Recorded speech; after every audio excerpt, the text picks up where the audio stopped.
نشر نوبتی برنامه اطلاعاتی وقت رو با مهمترین خبر گزارش‌های دومی روز منظورتون می‌گردونیم. در استودیو با خبرها ولی جان شریف زاده. سلام. در آغاز متوجه باشید به سرخط خبرها. ملاقات و واخوری‌های سودمندی نمایندگان مقامات اجرایی حکومت دولتی شهر دوشنبه دایر به شرح و توضیح ماهیت پیام پرزیدنتی کشور در پایتخت.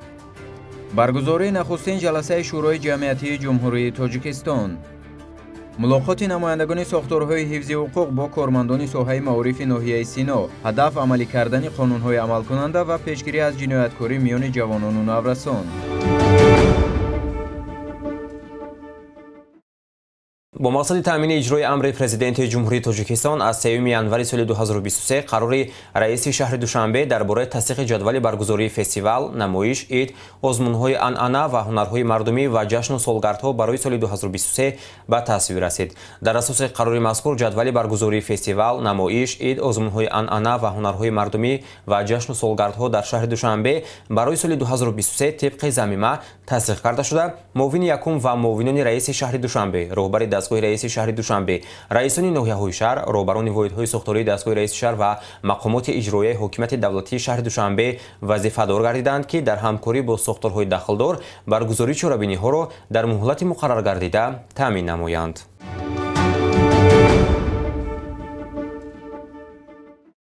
در دوره نقشه چرابینی‌های فعالیت گروه تبلیغاتی مقامات اجرایی حکومت دولتی شهر دوشنبه اوید به شرح و توضیح پیام نوبتی اساسگذار صلح و وحدت ملی پیشوای ملت پرزیدنت جمهوری تاجیکستان محترم امامعلی رحمان با مجلس عالی ملاقات‌های سودمند با ساکنان و کارمندان کسب و کار گوناگون در پایتخت ادامه دارند. همکارانمان در این باره گزارش آماده کردند.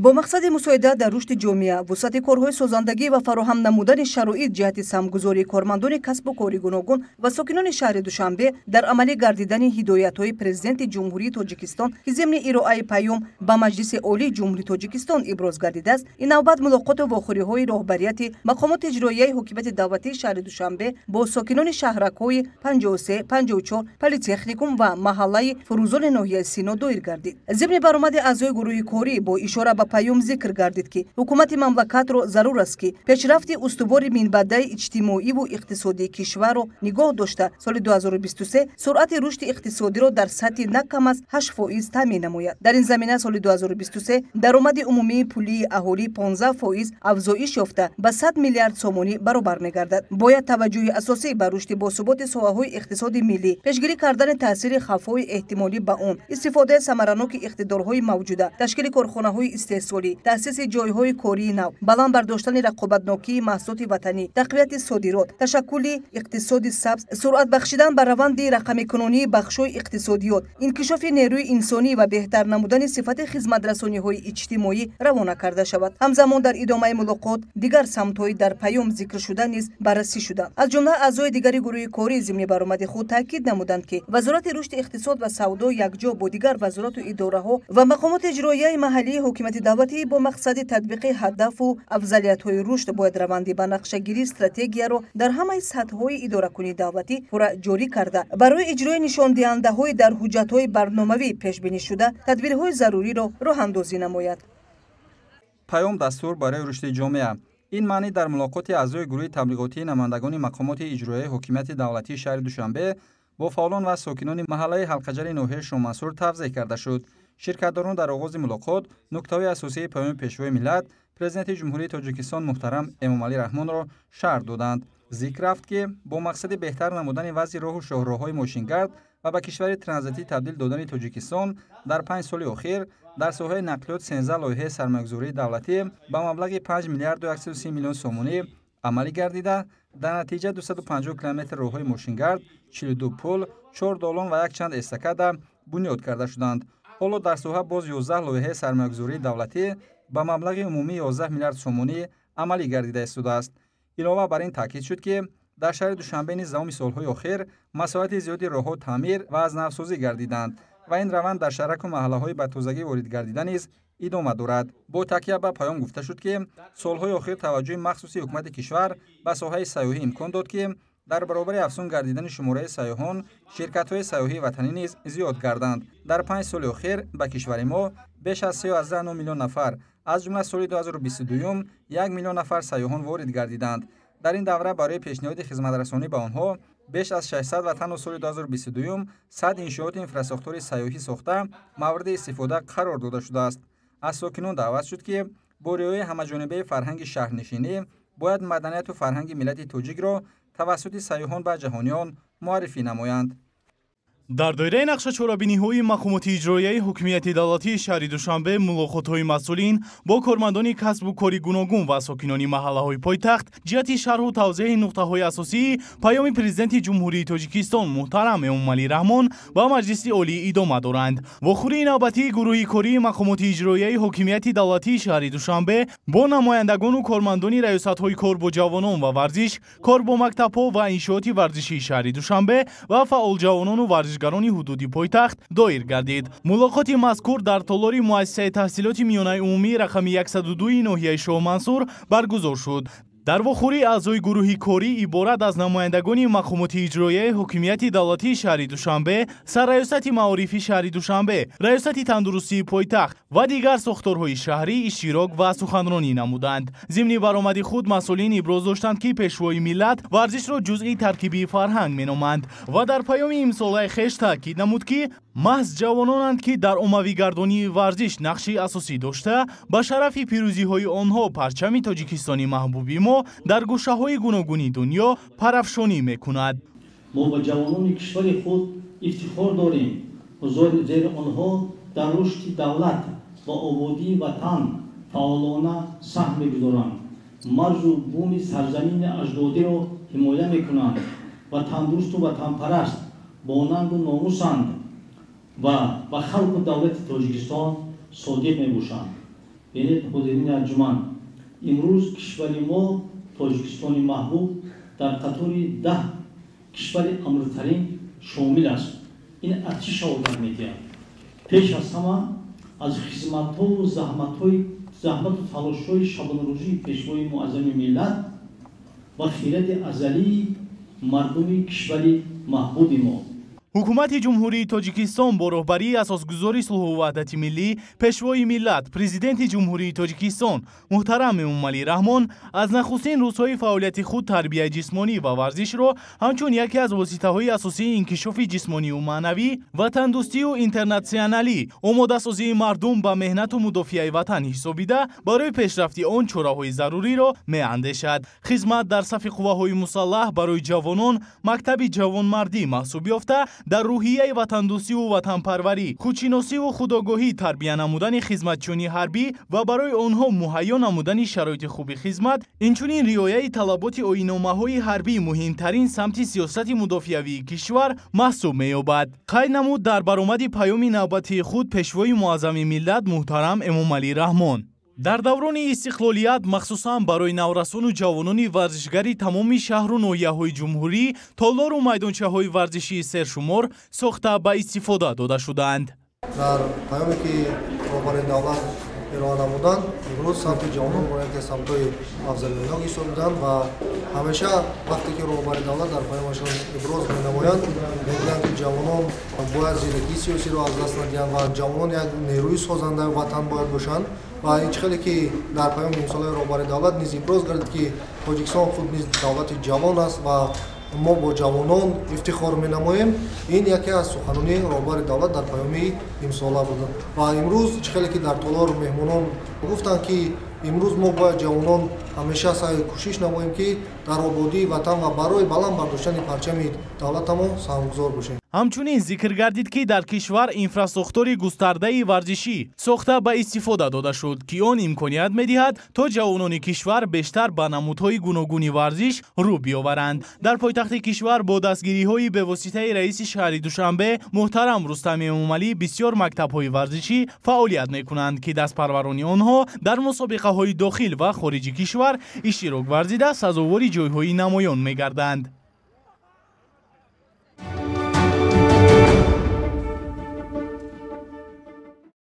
дар маҷлисгоҳи Федератсияи Иттифоқҳои Касабаи Мустақили Тоҷикистон ҷаласаи нахустини Шӯрои ҷамъиятии Ҷумҳурии Тоҷикистон баргузор гардид ки дар он масъалаҳои муҳими фаъолияти шӯро баррасӣ гардид.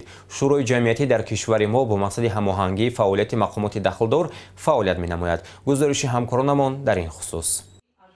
дар ҷаласаи нахустини шӯрои ҷамъиятии ҷумҳурии тоҷикистон паёми президенти ҷумҳурии тоҷикистон муҳтарам эмомалӣ раҳмон ба маҷлиси олии ҷумҳурии тоҷикистон дар бораи самтҳои асосии сиёсати дохилӣ ва хориҷии ҷумҳурӣ аз 23 декабри соли 2022 аз нигоҳи ҷомеаи шаҳрвандӣ мавриди баррасӣ қарор дода шуд. дар ҷаласаи шӯро намояндагон аз дастгоҳи иҷроияи президенти ҷумҳурии тоҷикистон, ваколатдори раиси маҷлиси миллӣ ва маҷлиси намояндагони маҷлиси олии ҷумҳурии тоҷикистон, роҳбарияти федератсияи иттифоқҳои касабаи мустақили тоҷикистон ва собиқадорони шӯро иштирок намуданд. зимни баромади иштирокчиён қайд карда шуд ки дар 5 соли охир сатҳи некуаҳволии мардум тадриҷан баланд шуда, даромади пулии аҳолӣ аз 41,1 миллиард сомонии соли 2018 ба 87 миллиард сомонӣ дар соли 2022 расонида шуд, яъне 2,1 баробар зиёд гардид. музди миёнаи меҳнат дар кишвар 1,5 баробар ва андозаи нафақаи ниҳоӣ 1,3 баробар афзоиш ёфт. дар натиҷа сатҳи камбизоатӣ аз 27,4% соли 2018 то 22,5% дар соли 2022 коҳиш дода шуд. дар ин давра беш аз 900 000, аз ҷумла дар соли 2022 190 000 ҷойи кории нав таъсис дода шуд ки ба беҳтар гардидани вазъи шуғли аҳолӣ дар кишвар мусоидат намуд.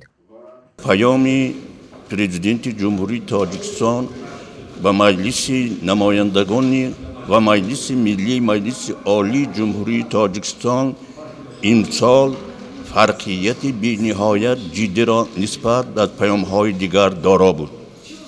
дар паёми президенти ҷумҳурии тоҷикистон оғози он аз вазъияти имрӯзаи ҷаҳони муосир ибтидо ёфт. имрӯз ҷаҳони муосири мо як ҳолати бениҳоят фавқулодаро доро аст.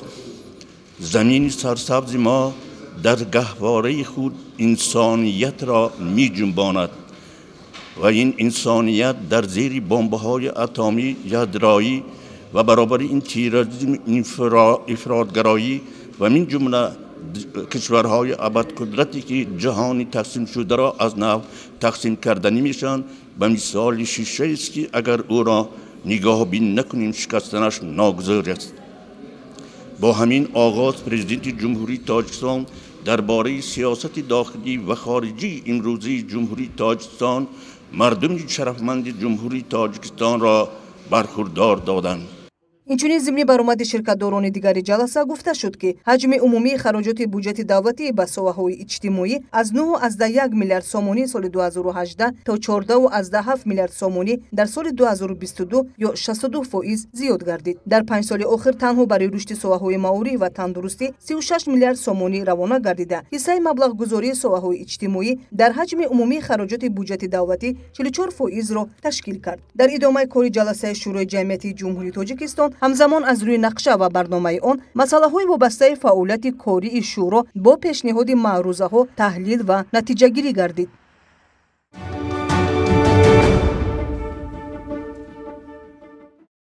дар шаҳри душанбе маҷлиси ҳисоботии бонки миллии тоҷикистон доир ба ҷанббасти натиҷаҳои фаъолияти низоми бонкӣ дар соли 2022 ва вазифаҳо барои нимсолаи якуми соли 2023 баргузор гардид. гузориши ҳамкоронамон дар ин бора омода шудааст. дар маҷлиси ҳисоботии бонки миллии тоҷикистон роҳбарияти бонки миллӣ ёрдамчии президенти ҷумҳурии тоҷикистон оид ба масъалаҳои иқтисодӣ неъматулло ҳикматуллозода, кормандони бонки миллӣ ва дигар намояндагони сохторҳои марбута иштирок доштанд. зимни ифтитоҳи ҷаласаи ҷанбастӣ раиси бонки миллии тоҷикистон қайд кард ки дар натиҷаи фаъолияти босамари низоми бонкӣ дар соли 2022 устувор нигоҳ доштани нишондиҳандаҳои макроиқтисодӣ, коҳиш додани таъсири хавфҳои эҳтимолӣ ба иқтисоди миллӣ, фаъолияти босуботи низоми бонкӣ, афзоиши истеҳсоли маҳсулоти саноативу кишоварзӣ, беҳтар гардонидани фазои сармоягузорӣ ва дастгирии соҳибкорӣ тақвият ёфта, рушди иқтисоди миллӣ таъмин гардид. иттилоъ дода шуд ки дар соли ҳисоботӣ маҷмӯи маҳсулоти дохилии кишвар то 115,7 миллиард сомонӣ ва рушди воқеии он ба 8% баробар шуд. ҳамзамон сатҳи таваррум дар ҳудуди поёнии нишондиҳандаҳои мақсаднок қарор дошта 4,2%-ро ташкил намуд, ки нисбат ба соли қаблӣ 3,8 банди фоизӣ кам мебошад. иброз гардид ки бонки миллии тоҷикистон ҷиҳати татбиқи сиёсати пулию қарзӣ ва таъмини устувории низоми бонкӣ дар ҳамкорӣ бо дигар ниҳодҳои иқтисодии кишвар тамоми чораҳои заруриро андешида, раванди ислоҳоти соҳаи бонкдориро бо мақсади баланд бардоштани рушди иқтисодию иҷтимоии кишвар идома дода истодааст. ضمن سخنرانی یاردمچی президенти ҷумҳурии тоҷикистон оид ба масъалаҳои иқтисодӣ неъматулло ҳикматуллозода қайд гардид ки дар даврони соҳибистиқлолӣ бо ибтикору дастгирии бевоситаи президенти ҷумҳурии тоҷикистон пешвои миллат муҳтарам эмомалӣ раҳмон бо мақсади таҳкими низоми бонкии кишвар чораҳои назаррас андешида шуда татбиқи тадбирҳои дахлдори марбут ба соҳа идома доранд.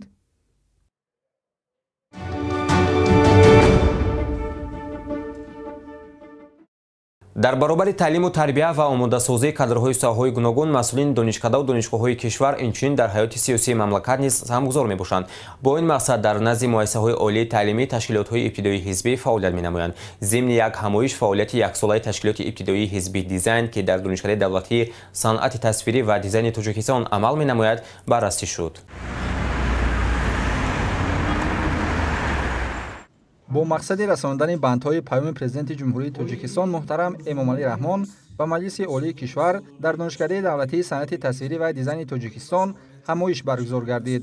дар раванди ин ҳамоиши маърифатӣ меҳмонон аз маркази тадқиқоти стратегӣ назди президенти ҷумҳурии тоҷикистон, кумитаи иҷроии ҳизби халқии демократии тоҷикистон дар ноҳияи Шоҳмансур ва роҳбарият, омӯзгорон инчунин донишҷӯёни донишкада ширкат намуданд.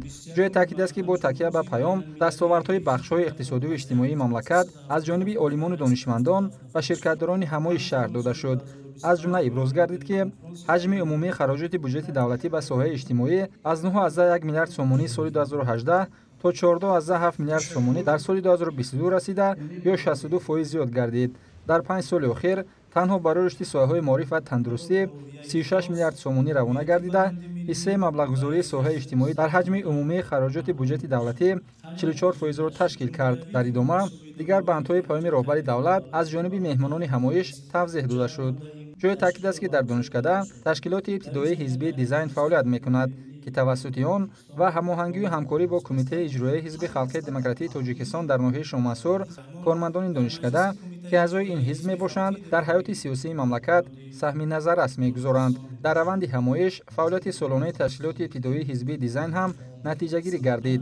зикр шуд ки дар чорабиниҳои ҳизбӣ низ кормандони донишкада фаъолона иштирок намуда саҳми худро дар татбиқи ҳадафҳои барномавии ҳизби халқии демократии Тоҷикистон гузоштанд.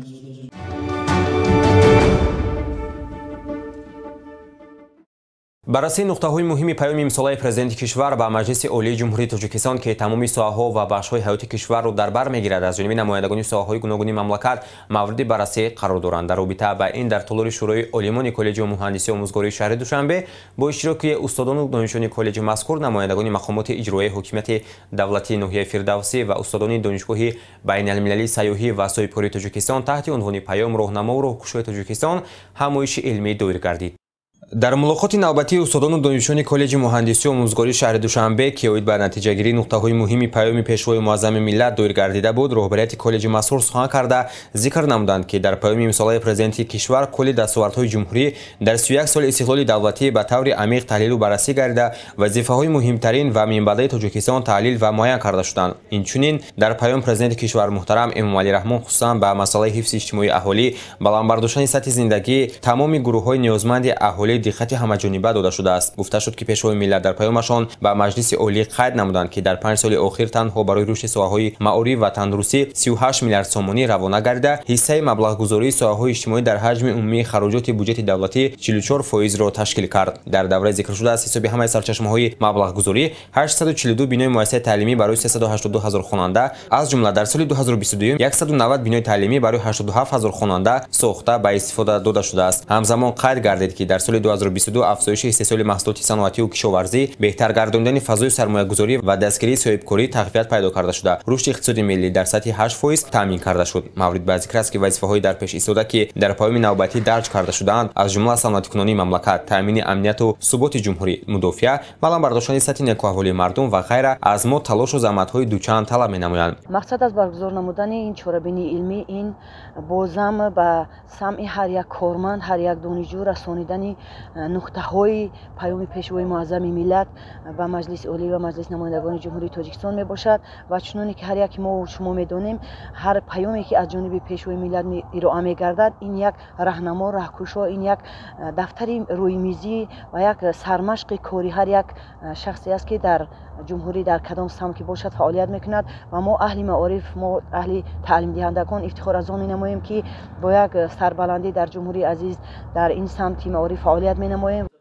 иштирокдорон дар идома доир ба нуқтаҳои асосии паёми навбатӣ аз ҷумла боло рафтани сатҳи иқтисодӣ ва иҷтимоии мамлакат, соҳаи маориф, зан ва ҷомеа, аз ҷумла дастовардҳои даврони истиқлол, ҳифзи оромӣ ва осудагии давлат ва дигар паҳлӯҳои паём сухан гуфтанд. Дар фарҷом ба як қатор меҳмонон баҳри ҳамкориҳои судманд ифтихорнома тақдим карда шуда, ҳамзамон бо ташаббуси филиали Иттифоқи ҷавонони Тоҷикистон дар ноҳияи Фирдавсӣ бо иштироки масъулини филиали Иттифоқи ҷавонони Тоҷикистон дар ноҳия аксия таҳти унвони пешвои миллат ифтихори мо ҷавонон баргузор карда шуд. зимни баргузории аксия мазкур ба роҳбарият ва устодони коллеҷи муҳандисӣ омӯзгории шаҳри Душанбе тақвими соли 2023 Иттифоқи ҷавонони Тоҷикистон бо расми пешвои миллат дастрас карда шуд.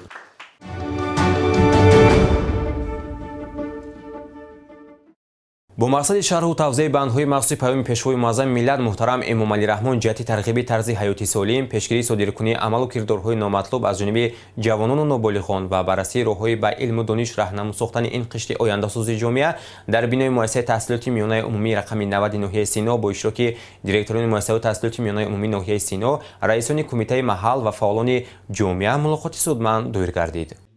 дар вохӯрии навбатие ки дар толори муассисаи таҳсилоти миёнаи умумии рақами 90 ноҳияи Сино бо иштироки директорони муассисаҳои таҳсилоти миёнаи умумии ҳудуди ноҳия, раисони кумитау маҳал ва фаъолони ҷомеа доир гардид, сардори раёсати огоҳонӣ ва пешгирии ҳуқуқ вайронкунӣ миёни ҷавонон ва ноболиғони вазорати кори дохилии ҷумҳурии Тоҷикистон, масъулини мақомоти иҷроияи ҳокимияти давлатии ноҳияи Сино, сардорони шӯъбаҳои вазорати кори дохилӣ 1 ва 2 дар ноҳияи Сино, ҳамзамон намояндагони шӯъбаи маорифи ноҳия иштирок ва суханронӣ намуданд. зимни суханронӣ хеш ҳозирин таъкид намуданд ки пешвои муаззами миллат муҳтарам Эмомалӣ Раҳмон зимни ироаи паёми навбатии хеш ба масъалаи тарбияи ватандӯстӣ ва ба илму донишҳои замонавӣ фаро гирифтани ҷавонон таъкидҳои махсус намуда, масъулини сохторҳои давлатиро муаззаф сохтанд то барои илмомӯзии наврасон тамоми чораҳои заруриро роҳандозӣ намоянд. ба иттилои ширкаткунандагони ин мулоқот, гарчанде аз қабули Қонуни Ҷумҳурии Тоҷикистон дар бораи масъулияти падару модар дар таълиму тарбияи фарзанд чандин сол сипарӣ гардида бошад ҳам, ҳанӯз аз ҷониби баъзе аз волидайн бемасъулиятӣ ба чашм мерасад ин аст ки ҳанӯз сар задани муноқишаҳои гурӯҳӣ миёни наврасон,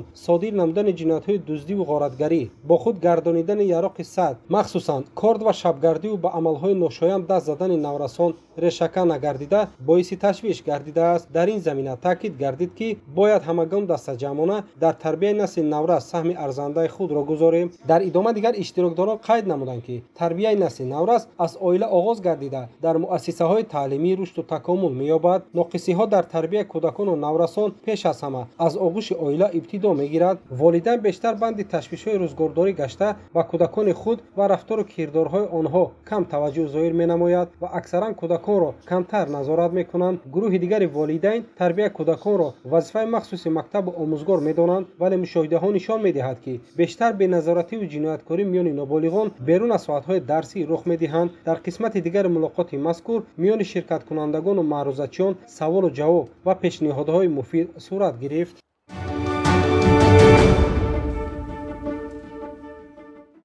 дар толори донишгоҳи давлатии молия ва иқтисоди Тоҷикистон бо иштироки кормандони раёсати агентии назорати давлатии молиявӣ ва мубориза бо коррупсияи ҷумҳурии Тоҷикистон дар шаҳри Душанбе ва устодону профессорони донишгоҳ машварати илми амалӣ дар мавзӯи дарёфти роҳу усулҳои муосири муқовимат ба коррупсия дар ҷумҳурии Тоҷикистон доир шуд. ҷумҳурии Тоҷикистон ҷиҳати муқовимат ба коррупсия мунтазам чораҳои мақсаднокро роҳандозӣ намуда барои ба вуҷуд овардани фазои зидди коррупсионӣ заминаҳои ташкилии ҳуқуқиро муҳайё кардааст ва минбаъд низ вобаста ба рушди бо сурати муносибатҳои нав ин иқдом идома дода мешавад. дар толори донишгоҳи давлатии молия ва иқтисоди Тоҷикистон бо иштироки масъулини раёсати агентии назорати давлатии молиявӣ ва мубориза бо коррупсияи ҷумҳурии Тоҷикистон дар шаҳри Душанбе ва рӯбарияти устодони донишгоҳ машварати илми амалӣ дар мавзӯи дарёфти роҳу усулҳои муосири муқовимат ба коррупсия дар ҷумҳурии тоҷикистон баргузор гардид.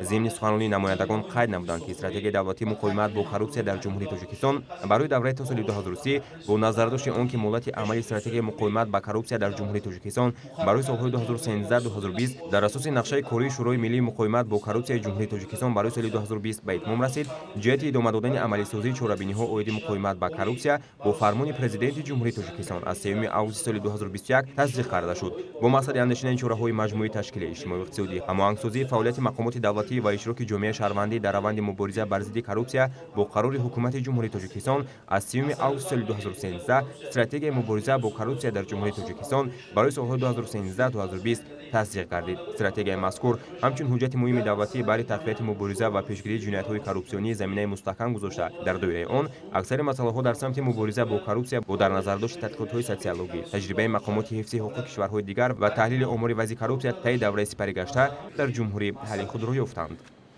яке аз санадҳои таъсирбахше ки дар рушди муқовимат бо коррупсия имрӯз таъсирбахш аст ва мусоидаткунанда аст, ин фармони президенти ҷумҳурии тоҷикистон аз соли 1999 мебошад дар бораи андешидани баъзе тадбирҳои зарурӣ вобаста ба пешгирии ҷиноятҳои иқтисодӣ ва алалхусус ҷиноятҳои коррупсионӣ. ва дар ин замина имрӯз албатта қонунгузории ҷумҳурии тоҷикистон дар ин самт руш карда истояд. 3 маротиба албатта қонуни ҷумҳурии тоҷикистон дар бораи муносибатҳои зидди коррупсионӣ соли 2005 2007 ва соли 7 августи соли 2020 имрӯз қонуни ҷумҳурии тоҷикистон дар бораи муқовимат ба коррупсия қабул гардидааст ва бояд қайд намуд ки тибқи моддаи 14 қонуни ҷумҳурии тоҷикистон дар бораи муқовимат ба коррупсия ки соли 2020 қабул гардидааст, тамоми анҳамун чораҳо ва чораҳои махсуси пешгирӣ дар самти ҷиноятҳои коррупсионӣ муқаррар гардидааст. дар доираи стратегия зикр гардида масъалаҳои самарабахшии мубориза бо коррупсия ва оғози саривақтӣ ва гузарондани таҳқиқу тафтишоти парвандаҳои ҷиноятҳои коррупсионӣ,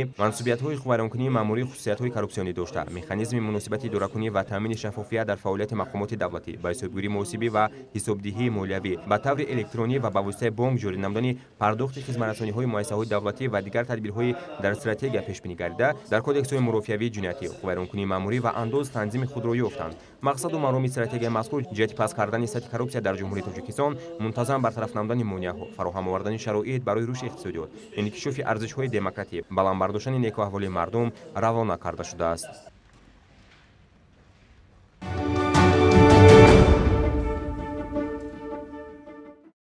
бинандагони гиромӣ, дар ҳамин ҷо барномаи иттилоотии вақт ба анҷом мерасад. барномаҳои дигари телевизиони душанбе идома доранд. хайр, саломат бошед.